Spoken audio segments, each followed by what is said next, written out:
Hi வாங்க வணக்கம். எல்லோரும் எப்படி இருக்கீங்க? நல்லா இருக்கீங்களா? சாப்பிட்டீங்களா? நான் ஆல்ரெடி ஒரு வீடியோ போட்டிருக்கேன். 7 மாதத்துல எனக்கு என்ன கொடுமை நடந்தது, என்னை கட்டினவன் என்ன பண்ணான் அப்படிங்கிற மாதிரி ஒரு வீடியோ போட்டிருந்தேன். அது நிறைய பேர் பார்த்துருப்பீங்கன்னு நினைக்கிறேன். பார்க்காதவங்க முடிஞ்சால் பார்த்துக்கோங்க, சரிங்களா? அடுத்ததாக ஒரு கொடுமை, நிறைய கொடுமை நடந்தது. அதில் சும்மா எனக்கு அதெல்லாம் சொல்லணும்னு தோணுச்சு. இவ்வளோ கஷ்டம் நான் அனுபவிச்சிருக்கேன் அப்படின்னு சொல்லணும்னு தோணுச்சு. பெரிய பொண்ணு 1 வயசு, ரெண்டாவது பொண்ணு பிறந்து 10 மாதம். 10 மாதத்துலேயே எங்கள் அம்மா குழந்தைய 2 பேரும் இங்கேயே விட்டுட்டு, நீங்கள் 2 பேருமே திருப்பூர் போங்க, இங்கிட்டு இருந்தால் எப்படி என்ன வேலை செஞ்சு பழைப்பீங்க அப்படின்னு சொல்லி 2 பொண்ணையுமே அவங்க எடுத்துக்கிட்டு, அப்போ எங்கள் ஊரில் தான் இருக்கிறோம், நீங்கள் போங்கன்னு சொல்லிவிட்டு 2 பொண்ணுமே எங்கள் அம்மா வளர்த்திக்கிட்டாங்க. எங்களை திருப்பூருக்கு அனுப்பிட்டாங்க. திருப்பூருக்கு அனுப்புனதுக்கு பார்த்தா அவனுக்கு ஆல்ரெடி ஆரம்பத்துலேருந்தே சந்தேகம்தான். கல்யாணம் ஆனதுலேருந்தே சந்தேகம்தான். அந்த சந்தேகம் எப்படி வந்துச்சு அப்படின்னு நான் நல்லா ரீச் ஆனதுக்கப்புறம் என்னோடய ஃபேமிலி மேட்டர்லாம் சொல்கிறேன்னு சொல்லியிருந்தேன் பாருங்க.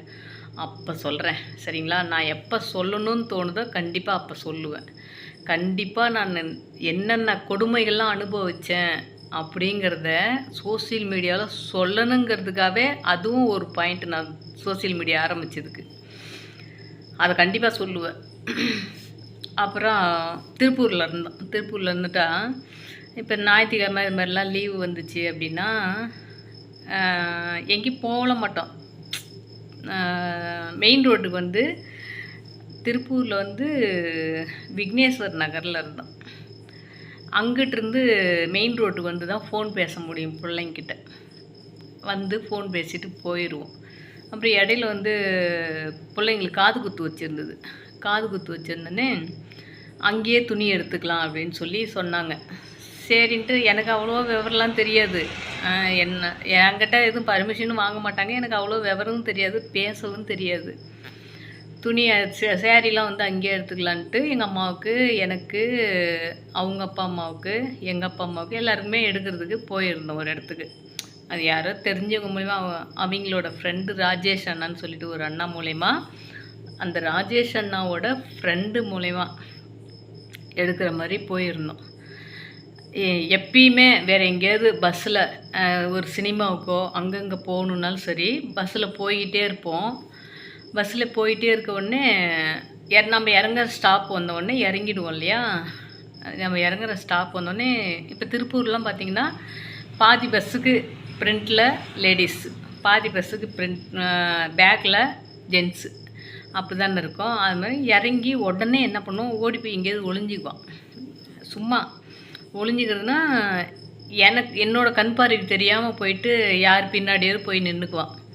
நான் என்ன பண்ணுவேன், எனக்கு அதான் அவ்வளோ விவரம்லாம் தெரியாது. எப்படி அதெல்லாம் நடந்திருக்கு பாருங்களேன். நான் என்ன பண்ணுவேன், இறங்கி அப்படியே தான் நிற்பேன். அவங்க பஸ் விட்டு இறங்குனாக்கா நம்மக்கிட்ட தானே வரப்போகிறாங்க அப்படின்னு நான் பஸ் விட்டு இறங்கின உடனே அப்படியே தான் நின்றுக்கிட்டு இருப்பேன். வேறு எங்கேயுமே போக மாட்டேன். ஏன்னா வேறு எங்கேயும் நமக்கு அந்தளவுலாம் எனக்கு இதெல்லாம் தெரியல, விவரம்லாம் இல்லைன்னு சொல்கிறல.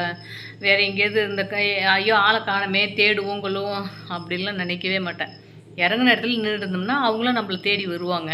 ஏன்னா நம்ம விவரம் இல்லாத பிள்ளைன்னு அவங்களுக்கு தெரியும்ல.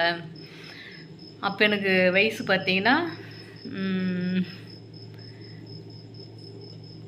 18 என்னும்போது தான், சின்ன பிள்ளை பிறந்ததுக்கப்புறம் 18. அப்போ அவ்வளோ அறிமுகம்லாம் கிடையாது. எங்கேயும் வெளியூரில் போயிட்டுலாம் அறிமுகம் கிடையாது. பஸ் விட்டு இறங்கினோடனே அவன் போயிட்டு யார் பின்னாடியே போய் நின்றுட்டு இருக்கிறான் போல். நான் பஸ் விட்டு இறங்கி அப்படியே நின்றுக்கிட்டு இருந்தால் கொஞ்சம் நேரம் கழித்து வரான். வந்த உடனே அதை பற்றி சொல்லவே இல்லை. அதுக்கப்புறம் அதேமாரியே 2-3 தடவை வெளியில் போகும்போது, அதிகமாக வெளியில் போக மாட்டோம், எங்கோ போகும்போது தான் பஸ்ஸு விட்டு இறங்கினோடனே திரும்ப அதேமாரியே போய் ஒளிஞ்சிக்கிட்டு அப்படி நான் இறங்கின உடனே அவுத்துண்டே நிற்கிறேன். அப்போ தான் சொல்கிறான் 3வது டைமு. இல்லை, அது நிறைய டைம் நாங்கள் பக்கத்து ரூம்காரங்க கூட இது மாதிரி சினிமாக்கெலாம் போயிருக்கோம். அப்போல்லாம் கூட ஆக்சுவலாக அவ்வளோ நடக்காது. இது ஒரு 4-5 தடவை நடந்துருக்குது. ஆனால் 3வது தடவை தான் உண்மையை சொல்கிறேன். அப்படி நான் ஏன் தெரியுமா இறங்கி போய் ஒளிஞ்சிக்கிறேன், நீ வேறு யாரையாவது பார்க்குறியா என்ன அப்படின்னு ஃபாலோ பண்ணுறேன் நான் அப்படின்பா. அவனோட சந்தேக புத்தி. நான் வேறு அதாவது வந்து நான் இறங்கின உடனே வேறு யாராவது ஆம்பளைங்களை பார்த்து ரசிக்கிறேன்னா என்னன்னு செக் பண்ணுறாங்களாம்மா அப்படின்னு நான் ஓப்பனாகவே சொல்கிறேன் என்கிட்ட. நான் ஏன் தெரியுமா இறங்கி ஒளிஞ்சிக்கிறேன், நீ வேறு யாரையாவது பார்க்குறியா என்னமோ அப்படின்ட்டு தான். அப்படின்னா நான் எனக்கு என்ன பேசுகிறது, ஒன்றுமே பேசுறதுக்கு வழி இல்லை. அப்படியே கம்முன்னு விட்டுருவேன். மனசு கஷ்டப்படுந்தான்.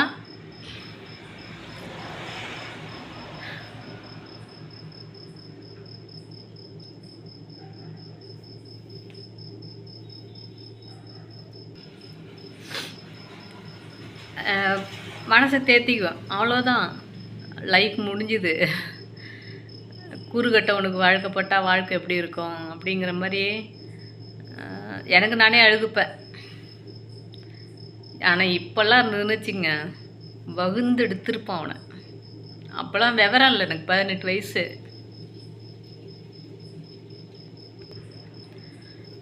ஆனால் இப்போ நினைப்பேன், ச்சே அப்போல்லாம் எவ்வளோ விவரம் இல்லாமல் இருந்துட்டோமே.